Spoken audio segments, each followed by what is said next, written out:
Today on the season premiere of Dr. Phil. She tried to hire a hitman to kill her husband's ex, a former model. She showed up dressed to kill during her trial.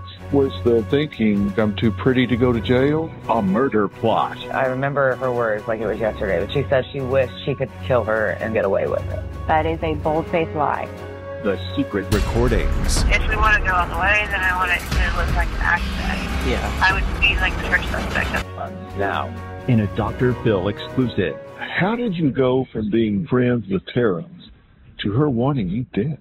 The victim speaks out. She's one of my kids. And to do it, she had to kill their mother.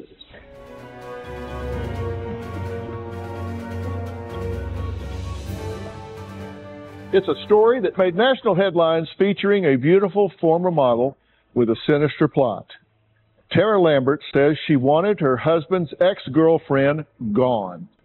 So she hired a hitman to do the job. Just put her in a chopper, like one of those lumberjack chopper things. She even laughed as she told the hitman to put her rival's body in a wood chipper. What Tara didn't know was that the hitman wasn't a killer at all. He was an undercover police officer. And the whole thing was caught on tape in a sting you will not believe. Take a look. Tara Lambert is a beautiful woman. The former fashion model who grew up in rural Ohio is a total knockout. But you know that old expression, if looks could kill? Prosecutors say that looker may have actually tried to. Tonight, this Circleville woman is behind bars accused of trying to hire a hitman to kill her stepchildren's mother. The Pickaway County Sheriff says the suspect paid a cash deposit to an undercover deputy posing as a hitman. Tara was accused of hiring a hitman to kill her husband's ex-girlfriend, Kelly Cook. She allegedly set up the hit at a meeting in a parking lot, never realizing the hitman was an undercover detective. Nice to meet you. Hidden cameras captured what happened next. What do you want done with her? Just put her in a chopper, like one of those lumberjack chopper things. Pretty close. I don't carry a lumberjack chopper. But... I'm just kidding. That's how much I hate her. Court records reveal Lambert brought $125 as a down payment to have her husband's ex killed. The judge says it all stems from a dispute over a visit with stepchildren. Cops busted her 20 minutes later. Watch her shock when she was told the hitman was a cop, and everything she'd said had been recorded. Yes, they are recorded. A former model from Circleville will spend 7 years in prison for trying to have her husband's ex-wife killed. Tara Lambert gave a tearful apology in court. Well, the jury was told not to consider mercy. I hope that this court can consider it. Her plea, though, fell on deaf ears, both by the judge and the victim's family. During her first trial, Tara was painted in the media as a vixen with a vendetta. She showed up to court wearing tight dresses and high heels. The headlines read, "Dressed to Kill" and "Model Murderer." Take a look. Did a jury turn against this woman when she stood trial for plotting a murder because she was too sexy? Onlookers noticed she showed up dressed to kill during her trial. 5-inch stilettos, tight-fitting dresses, an eye-popping diamond ring, and a fancy-looking Apple Watch. Then came an extraordinary twist. An appeals court overturned her conviction because of technical errors in the indictment.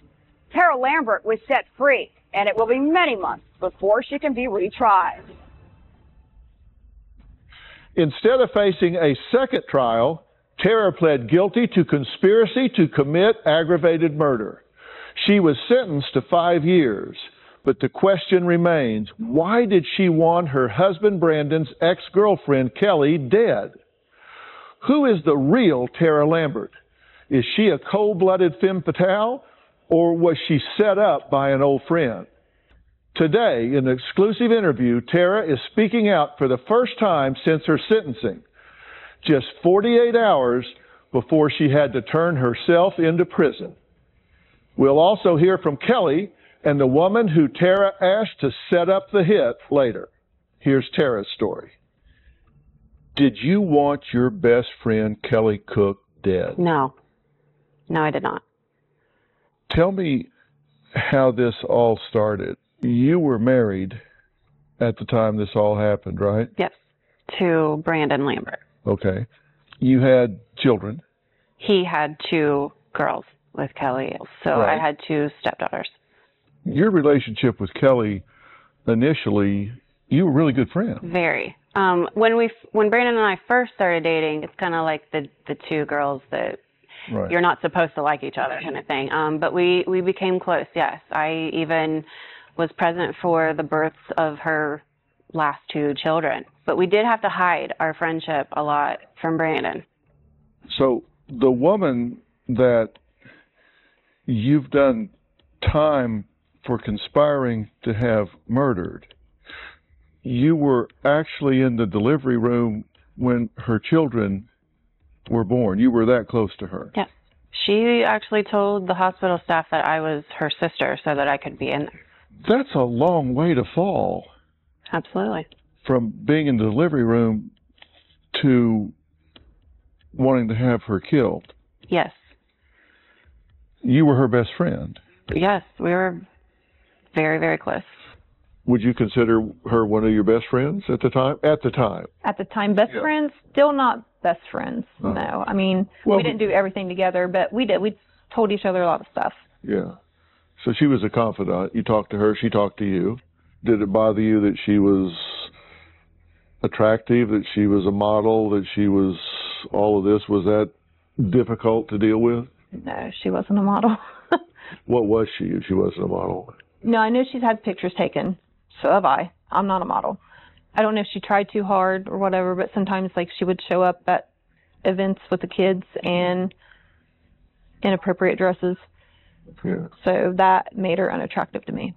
I find it really odd that you and Kelly had a relationship that was healthy and you have to hide it from Brandon. He hated her so bad.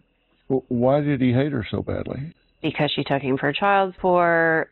She would not let him have them throughout the week. He would say, if you would have beat her ass, if you would have beat her up years ago, we wouldn't have this issue. She would know not to be messing with me.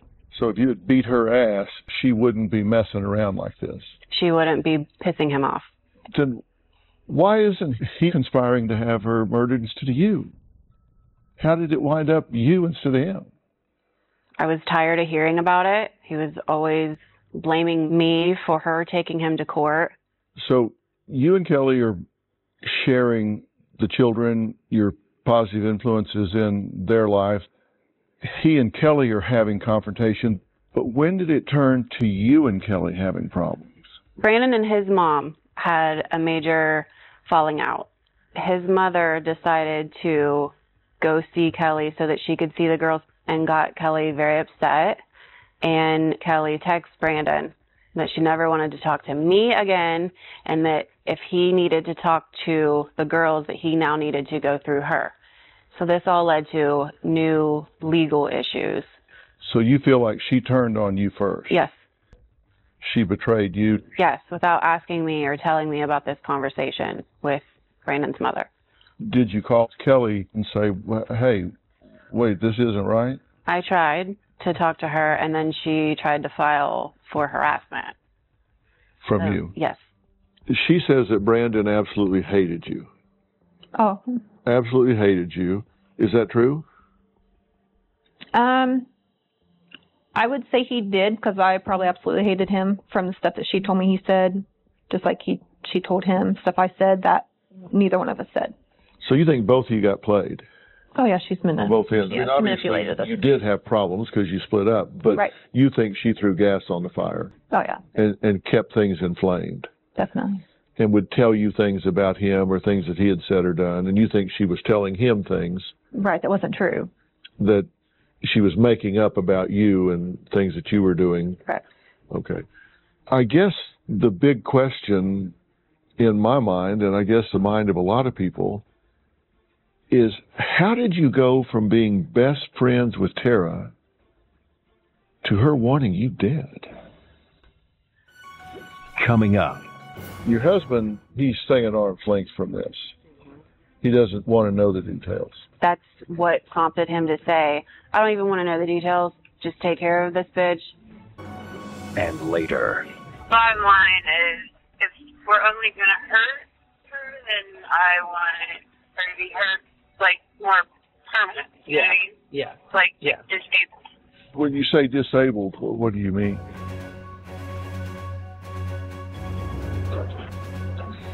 We now return to the model, the hitman, and the victim. The big question in my mind, and I guess the mind of a lot of people, is how did you go from being best friends with Tara to her wanting you dead? I think she wanted my kids. She wanted your kids. I believe so. You think she had gotten so involved and engaged with your children that she actually wanted them? She wanted to take them from She would call them her girls. She would make them call her mom out in public. She couldn't have kids at the time. Now, you and Tara had a falling out, right? And this was all about, she told the kids that Brandon's parents, the children's grandparents, did not want to have anything to do with them anymore, didn't want to see them. Correct. Well, they must have been devastated. They were really close to her. I mean, I didn't see her for 2-3 years. Why would she do that? What's the gain? What does she get out of that? She just wanted all the control. She didn't want me talking to his mom. She didn't want me talking to anybody because I started seeing what she was doing, controlling every single thing my kids do. Your thought is she was just trying to isolate. So burn that bridge so she has you isolated, has the kids isolated, so she can now work on you herself. That's your theory. That's what I believe. You got to get them out of the picture. Okay, now I've got them all here where I can start manipulating. Right. She was emailing you pretending to be Brandon, right? What kind of things would she say? She would just basically say sometimes I was a worthless mother, that I don't know how to raise my kids, anything she could say to put me down. I'm trying to get the sequence of the emotional curve here. At some point, you're best friends. You're sharing the girls. It falls apart because mom gets involved. You feel like she's turned on you and assumed a bunch of things that aren't true. Yes. Does it go from that to I want this friend of mine to go scare the crap out of her? Basically. But isn't that a big leap? I was working a full-time job. I was running my own business, and I'm driving all over the place. And then I'm listening to Brandon in my ear every night when I'm at home, telling me how he got new court papers or another call from the lawyer, and it was just nonstop. So through the stress, lack of sleep, the money was coming out of my pocket for all of the court and legal issues. And your husband, he's staying arm's length from this. Mm-hmm. He doesn't want to know the details. Those are his exact words to me. Did he know you were up to something? Yes. Did he know it was going to be physical? He had hoped. And I think he did assume, yes. That's what prompted him to say, I don't even want to know the details. Just take care of this bitch. She says that Brandon was constantly after her to deal with you. That, look, this is a problem. She's harassing us. She's doing this. You need to deal with this. You need to deal with her. You need to take care of this. And that implied in that message was, do whatever it takes. I don't care. Don't want to know. Don't care. You just do whatever it takes to get her off my back. Do you believe that? Not in the way that she put it, no. I mean, I could see him saying that just because he didn't want to deal with, I mean, he had it easy. He didn't have to be home to get the kids. He didn't, you know what I mean? He didn't have the responsibility of that because she took that responsibility. But to put it in that sense, I don't believe it was that way. I don't believe he meant it that way if he did say it that way. Now, we did talk to Brandon, and he said, absolutely, unequivocally, not even close call, did not know that she was out hiring a hitman to kill you. So he denies it fully. You're aware that she has said that she just got pushed to the limit by your harassing of her, of Brandon, of dragging into court. You don't buy any of that. You think this boils down to she wanted your children, and to do it, she had to kill their mother.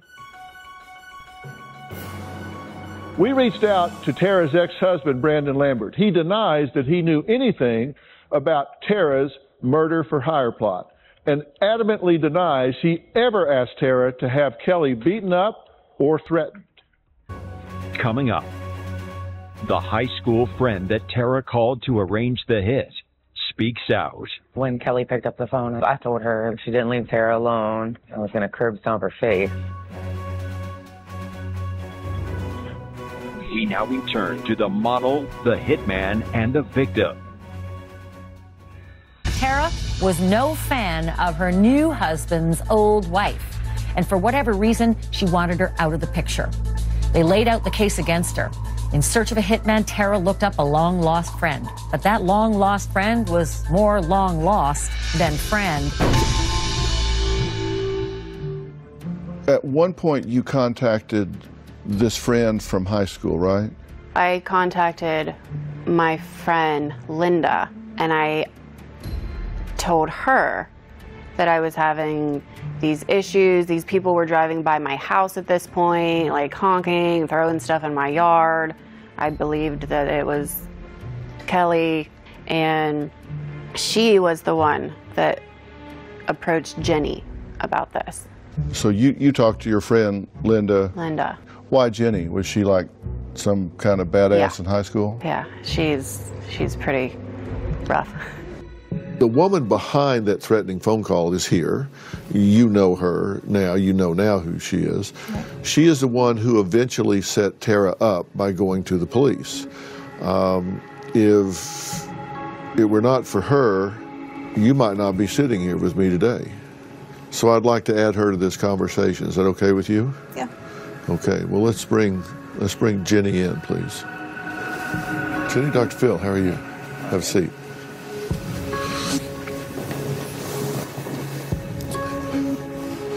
Okay.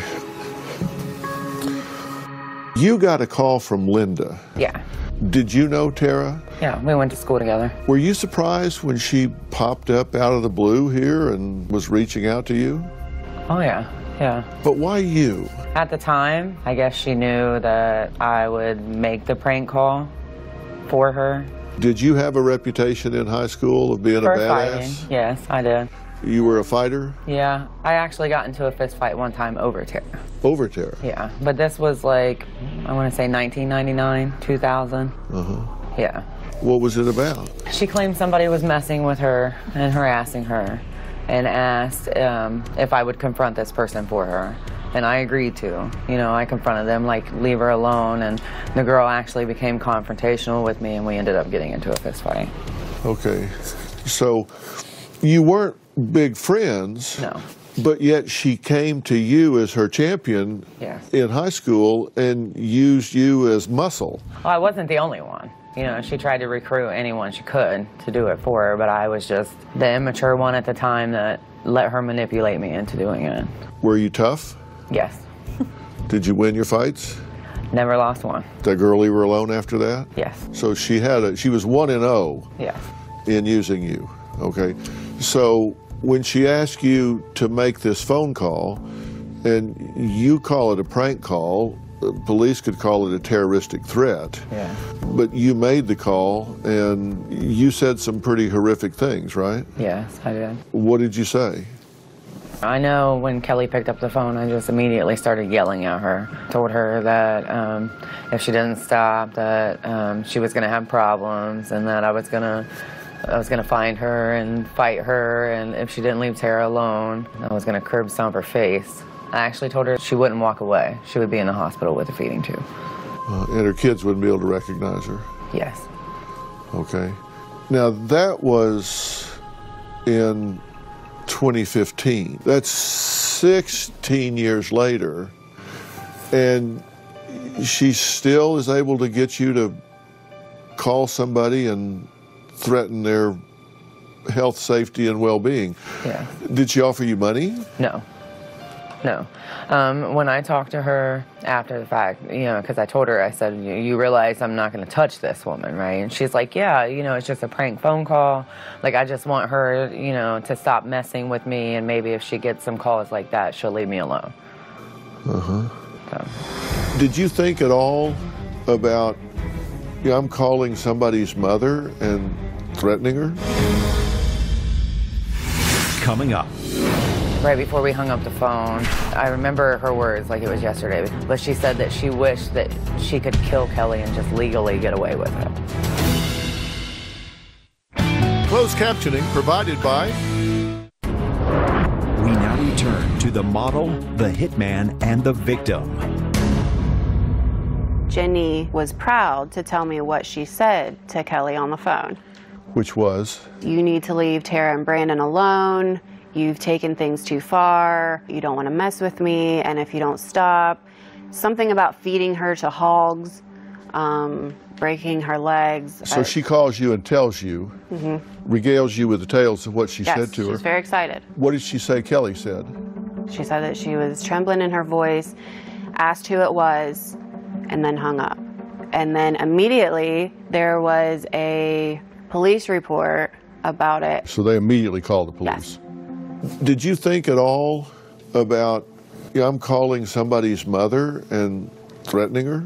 No. At the time, I don't know what I was thinking.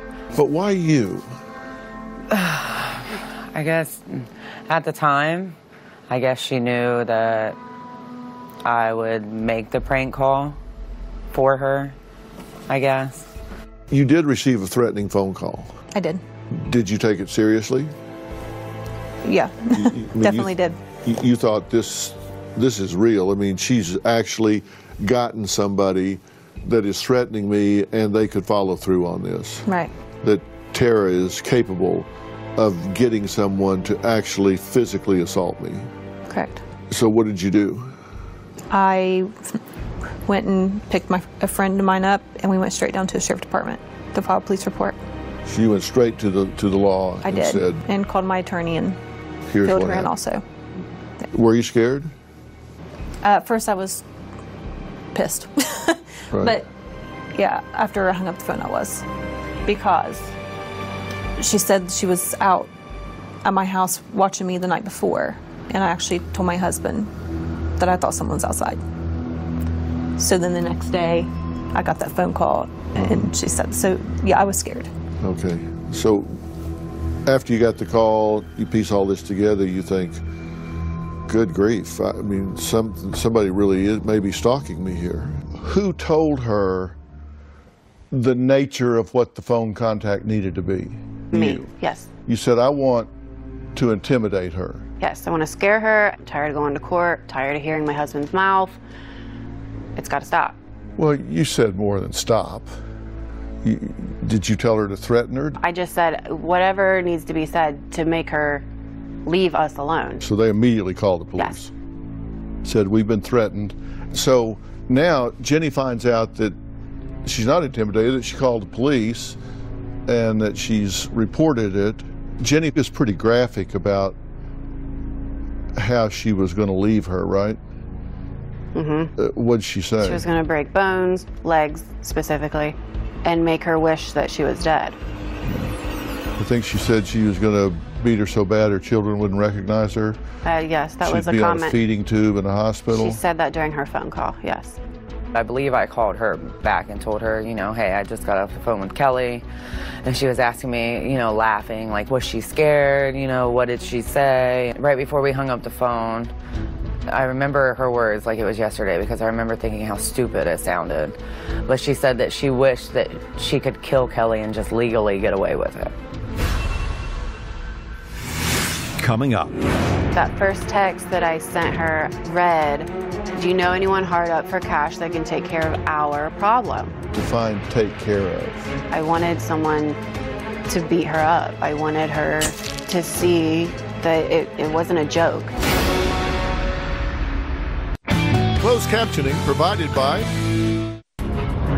We now return to the model, the hitman, and the victim.